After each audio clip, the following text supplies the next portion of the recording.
Ini berarti yang berbeda dengan Newcastle ya. Si back Swiss itu Back bisa Swiss, Fabian jadi golin jalan dari keluar, kesempatan golin pertama 2 ya? golin 2. Golin 2 kan. Nah ini sekarang waktunya lu lah. Sebenarnya nih kalau bukan lu nggak mau dibahas. Iya kenapa ada di situ sih nggak usah lah kan. Ya Papan gimana? bawah, papan Ada tengah, lu di sini. Ini ya nggak usah ya, Gimana tuh Newcastle? Ya. Ini kan dua-duanya sebenarnya kalau di Liga Inggris lagi mulai Iya pokoknya redup kan, ya. Iya kan si Aston Villa mulai naik kan ke papan atas dan lain-lain ya. Hasil ini banyak 4 ya? juga ada beberapa 5 yang atau 4? temen yang DM gue makasih ya ngalahin Aston Villa karena mereka perlu Aston Villa untuk kalah. Tapi ini kan udah lama banget Newcastle nggak menang sama Aston Villa, di kandangnya Villa, bahkan golnya si Share kemarin itu pertama kalinya mereka golin dalam 10 tahun di Villa Park. Jadi emang udah bapuk banget dah setiap kali main ke kandangnya Villa. Dan menurut gue setelah 4 kekalahan beruntun sekarang akhirnya menang ya, semoga bisa move on dari sini. Tapi abis itu ada lagi pemain cedera, Alex Isak sekarang cedera. Dengan bursa transfer yang udah tinggal berapa nih? Kayaknya tinggal besok ya. Jadi kayaknya udah nggak mungkin nambah pemain lagi. Jadi ya udah apa boleh buat terima aja. Tapi permainan kemarin menurut lo permainan yang memang cocok ini bakal berakhir di peringkat berapa di Liga Inggris? Apa memang termasuk yang masuk ke Champions League? Enggak lah. Dua tim ini. Kalau dua tim ini ya. Kalau kita lihat Aston Villa di bawah Unai ini kan sebenarnya baru kekalahan pertama mereka di kandang sejak Februari. Mereka normally punya tim yang kuat untuk bermain di depan fans mereka sendiri. Jadi ini mungkin hiccup dikit aja dari cegukan dikit dari timnya Unai Emery, tapi ke depannya mereka bisa naik lagi. Apalagi si Oli Watkins yang tadinya udah berapa lama 5-6 pertandingan gak golin, akhirnya dia bisa golin lagi, itu pasti boost moral Titus juga. Bonai ya. Itu terlalu teoritis. Iya, Seolah kalau lu cetak 1 gol boost moral terus lu bisa cetak gol next match lagi. Bullshit. That's bullshit, Firzi. Iya, kan biasanya gitu, momentum Tapi yang si dibawa Oli itu dari dulu satu jago, pertandingan. Apaan jago? Tuh, lu mah patokannya sih, lu patokannya. Sekarang Siapa gua tahu tanya ditaruh lu, di Arsenal bagus. Enggak, bentar, gue tanya lu, jagonya apa? Waktu musim lalu Iya. tuh ya, atau 2 musim lalu konsisten dia. Dia yang golin yang pas Berapa 7-2 gol? lawan Liverpool Wah, itu. jangan lihat hasilnya dong. Lihat kegunaan dia. Seorang striker apa? Lihat kegunaan dia dalam sistem bermain. Beckhorst juga gitu, kegunaan kerja Apa gunanya dia? Tidak ada gunanya dia. Dia gunanya cuma di Belanda Argentina, itu doang gunanya. Exactly. Iya. As a striker, lu harus cetak gol. Yes. Van Basten bisa 90 menit nggak kelihatan, tapi bisa cetak 2 gol. Nggak kelihatan, Nketiah nggak kelihatan, nggak cetak gol. Coba juga. dicek deh. Oli itu berapa tahun yang Oli lalu? Watkins, Nih, iya. biar Oli ngejawab Watkins yang itu konsisten. sekarang musim ini kan dia ini gol ke-10 dia udah nyampe double digit musim ini. Musim Suatu ini? yang penyerang Musim Arsenal ini udah belum double lakukan. digit. Coach. Terus kemudian dia juga top di assist papan pemberi assist 8 gol sama kayak Mo Salah. Jadi in that aspect dia itu bekerja. Cuman emang kalau lihat keseluruhan ya masih jauh dari level striker-striker elit yang ada di Inggris sekarang, emang belum. Nah, itu jawabannya. Iya. Dari segi Aston Villanya ya, gue bilang sih sebulan terakhir mereka menurun karena menurut gue klimaksnya mereka ya di Desember waktu itu ketika menang lawan City dan Arsenal dalam satu pekan yang sama menangnya clean sheet lagi sama-sama di Villa Park. Tapi ya kerap kali terjadi ke tim-tim yang sebenarnya tim-tim yang kejutan kayak begini tuh sering banget ketemu momentum kayak gini. Ketika mereka nemu klimaksnya terlalu cepat, abis itu juga turunnya bakal cepat-cepat juga dan itu yang menurut gue terjadi kepada Aston Villa sekarang ditambah oleh faktor cederanya beberapa Kenapa pilar. bisa begitu? Karena mereka ketemu Kenapa, sama Coach? peak momennya itu terlalu cepat, Coach. Dan menurut gua beberapa pemain itu nggak sesuai juga, tiba-tiba cedera, tiba-tiba menghampiri mereka. Tim yang sebenarnya terjaga dari awal musim sampai setengah musim nggak pernah cedera, hampir selalu terbebas dari cedera. Hasil bisa terus datang ke arah mereka, tapi tiba-tiba cedera, konsep kolektivitasnya runtuh juga. Apa yang gue bilang? Tim yang cedera, semua tim mengalami itu. Yes. Kenapa? Emang Liverpool nggak ada yang cedera? Banyak. Banyak banget. Tetap di atas kan? Emang City nggak ada yang cedera? Tetap di atas kan? Nah, tapi kalau untuk konteks Aston Villanya nih ya, Aston Villa ini kan salah satu tim yang dari awal sampai akhir emang dia bagusnya kalau main dengan kesebelasan yang itu-itu aja. Kayak contohnya di tengah double pivotnya si Douglas Luiz dan juga si Bobby Camaranya. Kalau salah satunya keluar aja, runtuh coach. Secara kolektivitas runtuh. Selayaknya Spurs saja kalau gue bilang. Jadi kesimpulan lu nih Aston Villa kenapa? Kolektivitasnya runtuh karena terganggu sama ritmenya beberapa pemain yang cedera, Bang. Ada contohnya di lini belakang tuh Pau Ya Torres maksud gua dengan cedera. sekarang mereka ada di sini, lu Udah overachievement juga sih Nah, iya menurut gua, makanya udah kenapa lu pencapaian masih yang kayaknya bagus. kurang aja Aston Villa. Karena mereka tuh di awalnya emang tim yang dominan banget, tim yang gue salut banget nontonnya, work rate-nya juga Gua gue nggak akuin. setuju. Kenapa coach? Apa yang gue bilang? Newcastle di atas turun. Ini yang waktu dulu Iya. kemarin. Enggak, this year. Tahun Iya, ini, yang waktu Iya. lu bilang kemarin pas Iya, lagi bagus-bagusnya lu bilang ntar juga Spurs turun. ranking 21 turun. Brighton juga. Aston Iya. Villa turun. Simple. Karena Karena faktor luck yang orang nggak lihat. Orang kayak Rizal ini cuman lihat menang, world rate bagus, ini bagus, itu bagus. Enggak. It's not about cedera, it's not about menang atau apa. Karena pelatihnya itu cukup smart. Cuman sesmart-smartnya Emery, ya gitu-gitu aja. Murni gaya apa yang gue bertahun-tahun, gue puluhan kali diskusi sama Phil. Newcastle ini tim gerasa gerusuk kayak AC Milan. Pada saat juara, habis itu jeblok turun-turun. Yang penting juara semua. Ya, inilah kembali ke kardusan ngelihat sekali juara seolah-olah hebat. Kalau lu bicara soal juara, lihat City. 5 kali juara dari 6 tahun terakhir karena mainnya jelas, prosesnya jelas. Ya. Bukan kayak Castle yang sumber dayanya juga beda jauh sih, Coach.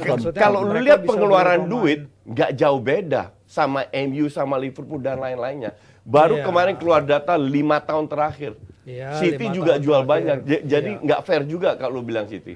Iya, Seperti itu. karena benar City berada di peringkat kedua kalau nggak salah dalam penjualan pemain setelah Chelsea. Sementara Man United belinya sama kayak City, tapi penjualannya kayak di level Jelek. Wolverhampton, Ya, Burnley, itu MU masalahnya di situ. Ya, jadi kembali lagi sistem ini penting. Gue lihat Villa lawan Arsenal cetak 1 gol, bang parkir bis. Lawan City, bang parkir bis. Apa itu parkir bis? Hanya untuk bisa lu mempertahankan, bisa lu menang dengan parkir bis, tapi tidak ada cerita lu akan juara beruntun main bagus dengan parkir bis. Tapi Villa nggak ada sejarahnya. Iya, Villa nggak selamanya main parkir bis. Mungkin lawan pertandingan-pertandingan besar, tapi musim ini Villa salah satu tim yang paling banyak menjebak lawan mereka offside. Karena mereka mainnya juga high defensive line. Cuman ketutupan aja karena si garis tingginya gila itu si Ang Postecoglou. Jadi makanya angka-angka itu nggak terlalu kelihatan. Tapi mereka mainnya ya pertama berani. Tapi kalau kita ngomongin beberapa pemain mereka emang nggak konsisten. Kayak Diaby awalnya jadi andalan nih di flank. Tapi habis itu berapa pertandingan hilang. Yuri Tielemans awalnya bakal diyakini jadi gelandang bagus di lini tengah yang akan jadi pelapis. Ternyata dia mainnya cuma di laga-laga Liga Eropa apa Conference League gitu di mana Villa main. Di Premier League hampir nggak dapat kesempatan. Douglas Luiz lagi-lagi, Kamara lagi-lagi. Sementara pengganti mereka kayak siapa John Duran gitu-gitu, Jacob Ramsey masih jauh lah levelnya walaupun emang ya barang yang bilang mereka akan jadi pemain bagus tapi belum nyampe situ. Lu tahu kenapa mereka nggak konsisten? Apa pelatih? Karena pelatihnya. Kalau lu lihat pada saat mereka tertinggal, mereka ketemu tim yang bukan parkir, lebih bertahan. They lost, they don't have any plan. Ngandelin skill. Itulah kenapa nggak bisa konsisten. Sama kayak Aldiron. Awal pang cetak gol tahun lalu, habis itu hilang. Terus naik lagi itu di Romangun, Coach. Aldiron di Romangun. Deket sini dong. Suka kelihatan di jembatan lagi nyebrang. Ngerti nggak? Murni sistem. Kalau lu hanya punya menang mengandalkan skill ini bukan emang fenomena kalau tim-tim yang memang bukan Big Five. Bukan. Terus dia muncul, dia memang akhirnya kehabisan bensin kan. Kecuali Leicester itu waktu itu. Karena tim, lu nggak bisa pukul semua tim. Ya soalnya kenyataannya kayak misalnya di Spanyol kita lihat Girona kan juga lagi begitu nih. Kan kita lihat nih apakah sekuat itu nggak bahan bakarnya dia untuk tetap begitu kan. It's not about bahan bakar atau enggak. Kembali lagi, it's about the system, it's about the pressure. Dan bukan masalah cedera. Kalau lu 12 pemain cedera mungkin berpengaruh. Kalau 1, 2, 3, gue nggak ngeliat itu. Yang Newcastle terjadi. Maka dari itu gue bilang, ya mungkin untuk Newcastle ya. Karena pemain juga rata-rata mediocre kan. Tapi kalau lihat gaya bermain, yang gue kritik Newcastle kan gaya bermainnya. Gue kritik Milan gaya bermainnya. Aston Villa sama. There is no plan. Lebih mengandalkan skill individu. Nah berarti ketika Newcastle lawan Aston Villa, apa yang lo bisa lihat di pertandingan itu yang bagusnya? Dua-dua pragmatis. Yang bagusnya saling nyerang tanpa plan, seru, banyak gol. Nyerang tanpa plan ya pakai plan lah. Nyerang bikin gol tujuannya pasti. Nyerang bikin gol kan ada plannya atau tidak. Atau ngandelin skill individu atau. Di situ lahir bahwa banyak tim mediocre pemainnya tidak konsisten. Ya karena itu there is no plan. Ngandelin skill individu. Nanti kan soalnya giliran udah ada yang mencuat, musim depannya diambil tim besar. Ya kan jadi sulit untuk tim-tim kayak begitu bisa memperkuat. Gue nggak lihat banyak pemain dari Aston Villa sama ini diambil. Ya, kayak misalnya Brighton, kan pemain-pemainnya jadi rebutan di klub-klub mana, kan selalu begitu. Terus mereka perform nggak? Ya abis itu kan nggak perform jadinya ketika yang bodoh siapa? Yang beli kan? Oh, yang di sana nggak maksud gue tim yang ditinggalinnya. Akhirnya kan jadinya nggak bisa konsisten seperti yang lo minta kan. Gitu. Tapi Brighton kan ya gitu-gitu aja kan. Nah berarti gini, Newcastle, Aston Villa, Brighton, Spurs tuh di satu level yang sama. Arsenal juga dong. Arsenal di levelnya Liverpool. Ya kan sama, udah nggak, lu bilang di hari Senin kemarin, ini mah gue udah nggak ngarep. Kita penonton Lu nggak Arsenal. denger, you don't listen well kalau Gue denger well, Nah, gue nonton banget. You're not. Lu malah bilang lu seneng Jurgen Klopp juara. Iya. Karena lu sebagai fans Arsenal udah lama emang udah nggak berharap lagi tim ini juara beberapa tahun belakangan ini. Gue bilang karena gue respect terhadap Jurgen Klopp. Sangat respect, itu aja. Terus ada Bukan karena belakangnya, Arsenal nggak lu juara. ngomong sebagai fans Arsenal, gue juga udah terbiasa nggak juara gitu. Nah itu udah puluhan tahun. Lah ya makanya, berarti di level yang sama dong. Enggak dong. Kapan dia akan mulai konsisten lagi? Bentar. Kapan dia akan mulai konsisten lagi? Kalau lu bilang nggak juara, itu nomor 2 sampai 19 sampai 20 nggak juara. Ada 19 tim yang nggak juara. Ya. Apakah lu samakan nomor 19 sama nomor 2? Kan enggak. Tapi kapan kita ketemu Arsenal lagi yang selalu siap untuk dijadikan Kandidat. bakal juara nih gitu loh. Menurut lu kapan? Beli Vlahovic. Lu agennya. Satu orang doang. Atau Osimhen. Satu orang. Kenapa doang. mesti dari Itali? Lu nggak suka Liga Itali? Ini bukan orang pemain Itali. Ya, tapi main di Liga Liga Itali. Ya kebetulan yang ada yang bagus. Yang lu bilang back-back Itali itu rapuh. Apa? Yang lu bilang back-back Itali mah emang gampang, striker di Itali bisa Nggak, cetak gol. Ini juga gambling, apakah mereka bisa adaptasi, nggak tahu juga. Oh, oke. Tapi you have to do something. Daripada Oli Watkins lah, Tony lah, apalah. Lebih sampah lagi. ngerti Tapi nggak? kan Tony udah terbukti coach, misalnya nih 20 Oke. gol di Premier League. Enggak. Bullshit. Bullshit, Lu golnya oke. itu lahir golnya seperti apa. Itulah kenapa gue selalu Vlahovic pokoknya. bukan, gue selalu melawan data. Iya. Karena wartawan kayak Virsi, Haryo selalu ngambilin Lo data. bukan, enggak. Bentar. Iya. Contoh si Siapa? orang tolol di belakang layar kita ini. Yang mana? Yang keluar cengengesan. Nunes 10 gol 10 assist. Gue cek dalam berapa pertandingan. Iya. Ternyata 5 pertandingan doang. Iya. Tapi 10 gol nggak 10 assist. Nyampe. Seberapa penting kontribusi 10 gol terhadap Liverpool ini? Itu- Kalau lu hanya cetak dalam 5 gol, Iya. kecuali lu cetak Tunggu. 10 gol dalam 10 pertandingan. That is different Ya, kontribusinya. cuma kan nggak mungkin dong kita tulis 10 gol, Nggak 10 assist mungkin. dalam Ya, 10 Kak, pertandingan. mungkin. Kita harus mendidik, bukan kayak akun-akun lain Enggak, cari iya, sensasi. mendidik. Iya Kenapa kayak begitu? golnya Darwin Nunes itu misalnya berapa? Sorry ini udah 10 gol, overtime 10, tapi gue 14, lanjut ya. dulu karena lagi asik. Kayak misalnya kalau misalnya emang 10 gol datanya 10 gol tapi lawan siapa apa segala. Iya. Kontribusi gol itu apa sih? Memberikan tim lo Lihat poin. ke dia dong, lihat ke Oh ya dia. tim lo memberikan saya lagi minum. Tim lo memberikan gol itu memberikan tim lo poin sebagai penyerang ya atau memberikan kemenangan atau membawa naik ke puncak. 4 gol Nunes musim ini mencetak 4 gol kemenangan bagi Liverpool itu more than any other player di Premier League kecuali si Cole Palmer. Jadi kontribusinya mungkin bagus di situ karena at the end of the day lu Bentar, butuh gol gol-gol kemenangan itu adalah memberikan skor 3 sama, poin. Memberikan terus 3 satu. poin.